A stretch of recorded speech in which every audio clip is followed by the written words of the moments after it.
Welcome to Jenny Talks. Today I am talking about the story of Kazuko Higa, the Queen of Anatahan. It may sound like fiction, but it is true.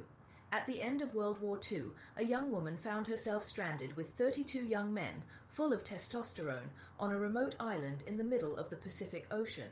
As you can imagine, there were numerous fights among the men, all vying for her attention. Periodically, the woman would shift her affection to a different man, after which that man would end up murdered. On the secluded tropical island, the only woman on the island became a source of passion, love, intrigue, hatred, and murder. Anatahan is a small island in the Pacific Ocean. The Japanese established vast coconut plantations on Anatahan. Kazuko Higa arrived on Anatahan during World War II with her husband, Shoichi Higa, to assist in tending the coconut plantations. However, amid the conflict, her husband left to locate his sister on Saipan, an island approximately 65 nautical miles to the south. He pledged to return within a month, but never did. In June 1944, 3 Japanese ships were sunk by the Americans, and 31 sailors and soldiers in their early 20s swam ashore to Anatahan. Only the Japanese remained on the island, 1 woman and 32 men.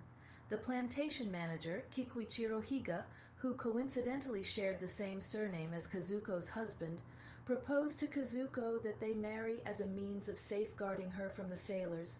The survivors consumed the food supplies left on the island, hunted bats and lizards, and gathered bananas, sweet potatoes, and mangoes. In early September 1946, the Japanese discovered the wreckage of an American Boeing B-29 Superfortress, which had crash-landed in January 1945. The wreckage provided them with materials to craft tools like fishing hooks, knives, and even goggles. However, they also stumbled upon a pair of .45 caliber automatic pistols. The 2 pistols from the plane wreckage profoundly altered the balance of power on Anatahan. Soon after the discovery of the pistols, Kazuko's fake husband, manager Kikuichiro, was murdered. Kazuko had been married to another man. However, he drowned under mysterious circumstances only 20 days later. Afterward, Kazuko married 4 more husbands, and each of them was murdered in a mad, lustful vengeance. It is very likely that in some cases Kazuko convinced another man to kill her current husband in order for her to take another lover. Altogether, 13 men died on the island, some due to natural causes, some because of fights over Kazuko, and others due to disputes over leadership positions.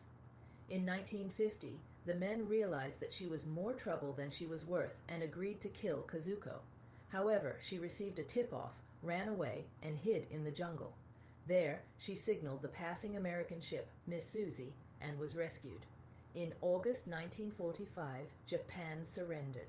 When Americans gave the Japanese survivors on Anatahan the news about the end of WWT, they didn't believe it.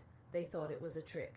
The Japanese hid on the island, trained, and made improvised weapons to fight off an upcoming American invasion on Anatahan. In June 1950, the Americans began delivering food packages under a white flag, including 200 letters from the soldiers' relatives and Japanese authorities, Tokyo newspapers, and magazines to show the Japanese that the war was indeed over. After a year, the American efforts brought results. The Japanese surrendered. Out of the 32 Japanese men on the island, only 19 survived until their surrender in June 1951. In November 1952, 1,000 Japanese thronged the pier at Yokohama to greet the Queen of Anatahan, the nickname the media gave to Kazuko Higa. That was only one example of the frenzy over Kazuko and her lurid story. Kazuko Higa found fame as a tropical temptress, a Machiavellian queen who ruled over 32 men. She became a minor celebrity, telling her story to newspapers and theaters before becoming a stripper and a prostitute. Kazuko Higa died in 1971 at the age of 51. She was poor, working as a garbage collector at the time of her death. Kazuko's story inspired a movie by Joseph von Sternberg titled Anatahan, 1953. Additionally, several books were written about her story.